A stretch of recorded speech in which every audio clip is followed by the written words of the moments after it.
Alhamdulillahilladzi khalaqas samawati wal ardi wa ikhtilafil laili wan nahar wa kullun fi falakin yasbahun. Ashhadu an la ilaha illallah wahdahu la syarika lah, la na'budu illa iyyah wa nahnu lahu 'abidun. Wa asyhadu anna Muhammadan abduhu wa rasuluhu la nabiyya ba'dah.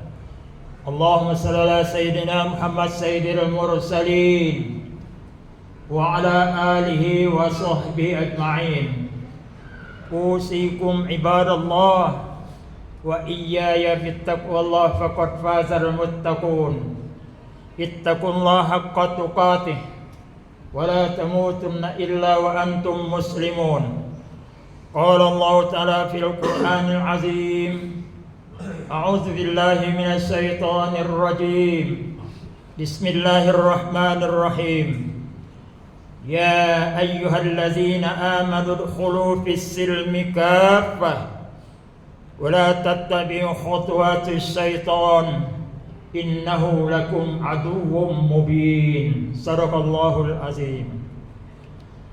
Alhamdulillah, segala puji bagi Allah Subhanahu wa taala atas rahmat karunia-Nya yang telah memberikan kemampuan, terutama kemauan kita untuk melaksanakan salat Jumat pada hari ini. Banyak yang berkesempatan, fisiknya sempat, hartanya sempat, kemauannya enggak ada. Ada juga yang mau salat Jumat hari ini, tetapi fisiknya enggak mampu, terbaring di rumah sakit ataupun di rumah ataupun di mana-mana. Puji hanya pada Allah Subhanahu wa taala yang memberikan rahmat kepada kita. Semoga semua dosa kita diampuni oleh Allah Subhanahu wa taala. Rezeki kita dimudahkan oleh Allah Subhanahu wa taala dan semua hutang piutang akan dilunaskan oleh Allah Subhanahu wa taala dengan segala kemudahannya. Amin. Jamaah rahimakumullah. Dalam muqaddimah saya sampaikan satu ayat Al-Quranul Karim, surah Al-Baqarah ayat 208. Ya ayyuhallazina amanu udkhulu fis-silmi kaffah. Wahai orang-orang yang beriman, masuklah dalam agama Islam ini secara totalitas, secara keseluruhan. Cara berpikir Islam, cara berumah tangga Islam, secara makan Islam, secara jalan Islam, secara berusaha secara Islam. Kafah.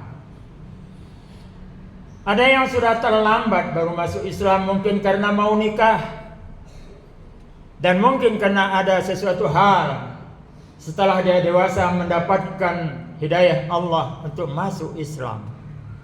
Pengurus masjid ataupun di mana-mana yang menerima kemasukan orang masuk Islam langsung disyahadatkan.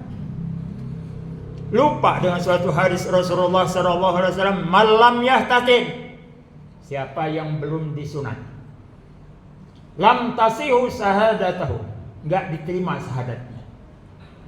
Walam tuqbal imamahu, dan tidak diterima. Walam tasihu imamahu, dan tidak sah imamnya. Artinya lebih utama dihitan dulu baru disyahadatkan. Kita terbalik, mensyahadatkan orang belum dihitan, jelas enggak sah. Semestinya minimal kita tanyakan, mana surat keterangan hitan Anda, dari dokter atau dari tukang sunat. Masalah selanjutnya, dalam Islam ini dikenal ada namanya fardu ain, kewajiban pribadi, kewajiban persorangan, salat fardu ain, puasa fardu ain, zakat fardu ain, haji fardu ain, kewajiban perorangan. Ada yang namanya kewajiban kepala keluarga, fardu ahlihi, kewajiban kepala keluarga. Mana contohnya? Pembayaran zakat fitrah. Anak-anak yang belum balik belum bisa usaha, tapi wajib di zakat fitrah. Siapa yang wajib itu? Kepala keluarganya. Ada selanjutnya kewajiban bersama, fardu kifayah namanya. Orang nyebutnya dahulu dalam definisi fardu kifayah, ada satu orang saja yang mengerjakan di desa itu, maka orang satu desa itu tidak berdosa lagi. Apakah betul definisi itu? Mari kita uji. Fardu kifayah yang dikenal dalam masyarakat adalah ketika adanya musibah, ada yang meninggal. Ada seseorang menemui saya temui di rumah sakit, keluar dia dari ruang ICU. Apa kata anak itu? Pak, ibu saya nggak ada lagi. Maksudnya adalah emaknya sudah meninggal, artinya dia meninggalkan sesuatu. Siapa yang ditinggalkannya? Keluarganya. Siapa lagi ditinggalkannya? Hartanya. Kita baru menyelesaikan masalah urusan jenazah. Begitu meninggal, diletakkan posisi jenazah kayak mana, kemudian dimandikan, dikapanin, disolatkan dan dikubur. Fardu kifayah.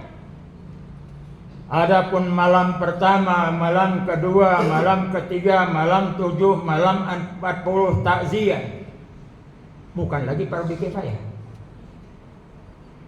Kalau yang mau, silahkan lakukan. Doa bersama. Yang baca Yasin, baca ayat-ayat Al-Quran, insya Allah berpahala. Yang dia biasa melakukan, jangan nolak. Jadi jangan menimbulkan masalah. Tapi ada satu lagi fardu kifayah yang tidak kita laksanakan selama ini. Nyaris hampir tak terdengar. Pada malam pertama, malam kedua, malam ketiga, sampai malam 7 sampai 40, belum ada orang yang menceritakan bagaimana pembagian waris yang ditinggalkan oleh almarhum almarhumah. Itu adalah fardu kifayah.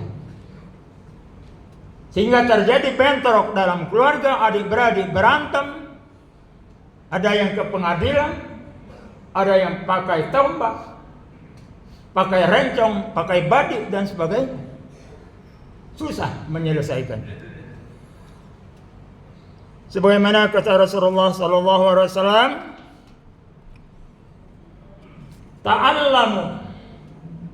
ta'allamul faraid. Ajarkan oleh kalian tentang ilmu faraid. Wa'lamuhun nas. Ajarkan kepada manusia.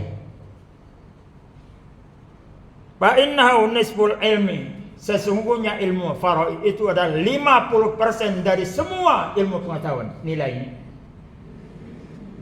Wa huwa yansi wa huwa awwalu say'un yanza'u min ummati.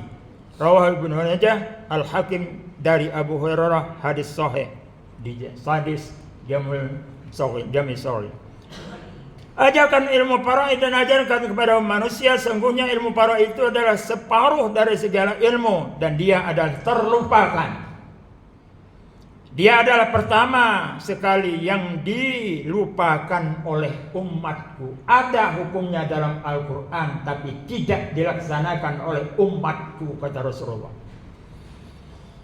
Disebut dengan ilmu faraid dalam surah An-Nisa, mengungkapkan faridatun minallah. Innallaha kana aliman hakiman.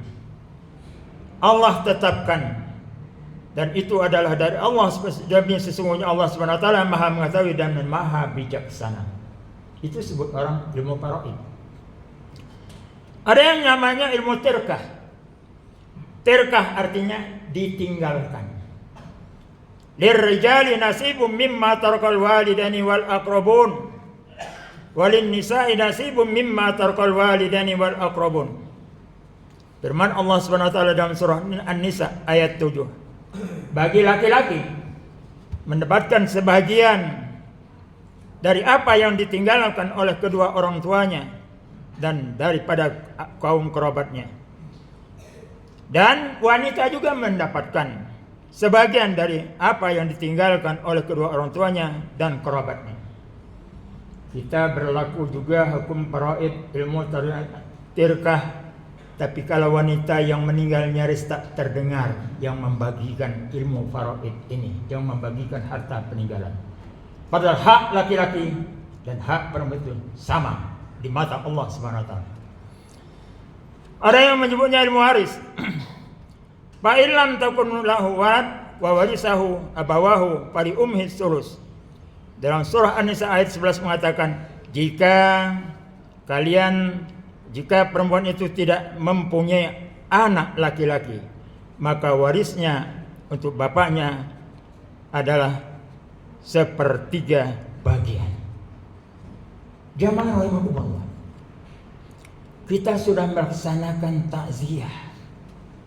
Ada kesempatan para penceramah, para mubaligh untuk menyampaikan di waktu itu tentang pembagian harta orang yang meninggal. Yang terzolimi siapa?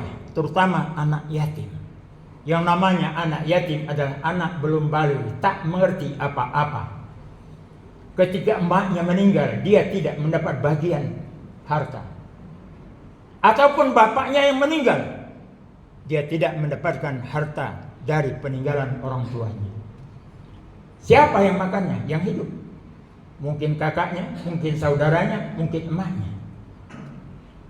Menjalar di sana ada yang namanya panti asuhan. Lebih parah lagi. Mereknya adalah rumah yatim, Darul Aitam. Mereknya sudah Darul Aitam, rumah anak yatim. Setelah ditanya secara administrasi, berapa yang yatim yang nggak punya bapak, bapaknya mati? Jawabnya ada 3 orang. Anak pantinya 50. Berarti 47 orang menumpang terhadap nama yatim. Termasuk yang menguruskan panti itu hidup makannya dari yatim. Alladzi yukadzibu biddin fadzalika alladzi yad'ul yatim. Tahukah kalian orang yang pendusta dalam agama adalah termasuk antara lain adalah orang yang menterlantarkan, meninggalkan atau menyakiti anak yatim. Sampai dewasa dia tidak mengerti berapa harta yang ditinggalkan orang tuanya, sangat zalim. Kalau terjadi seperti itu, orang sekampung itu berdosa semuanya karena dia fardu kifayah. Menuntut ilmu pengetahuan masalah faraid ini juga adalah fardu kifayah. Tapi hakikatnya adalah fardu li ahlihi, adalah kewajiban pada kepala keluarga. Jamaah rahimakumullah.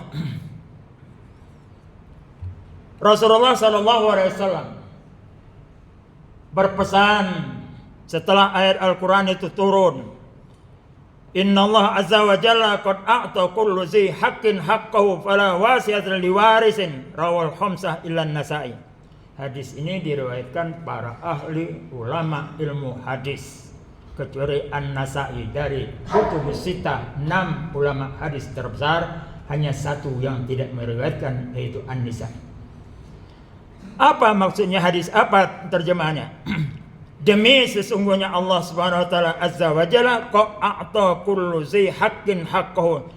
Sesungguhnya Allah Maha Kuasa, Maha Tinggi telah memberikan hak setiap orang yang mempunyai haknya.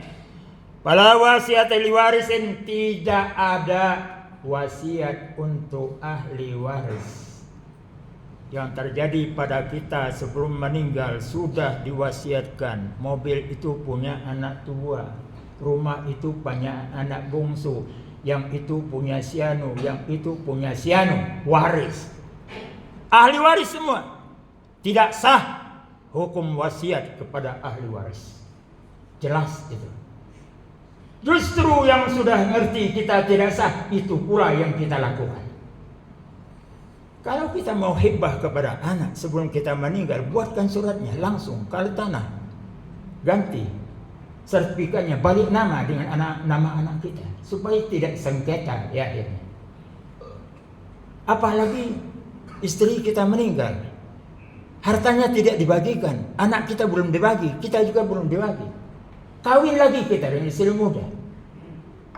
Harta peninggalan istri kita yang tertua habis oleh istri muda. Zalim. Suaminya zalim, keluarga itu zalim. Mungkin ada anaknya yang masih yatim, piatu, bukan yatim. Tetapi dia ada hak waris anak itu. Kalau sebuah keluarga, entah istrinya atau suaminya yang meninggal, lantas keluarga ini punya anak laki dan perempuan, maka tertutup untuk saudara-saudara orang yang meninggal. La warisalahu. Mereka bukan ahli waris, tapi mereka adalah aqrab, wali aqrab. Kita ini kadang-kadang melihat anak-anaknya masih kecil tak mengerti, diatur oleh pamannya, diatur oleh uangnya, sehingga harta itu habis. Anaknya sampai tidak sekolah adalah menzolimi anak-anak yang ditinggalkan oleh orang tuanya.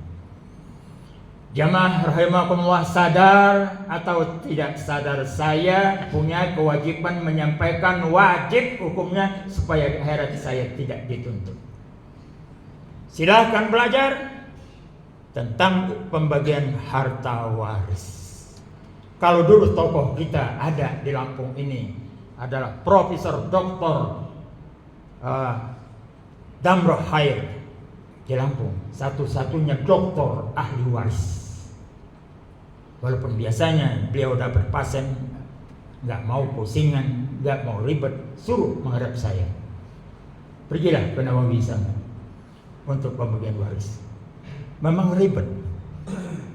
Dan menerima konsultan tentang masalah ilmu agama ini memang harus sanggup rugi waktu, rugi tenaga, rugi materi. Sebab apa?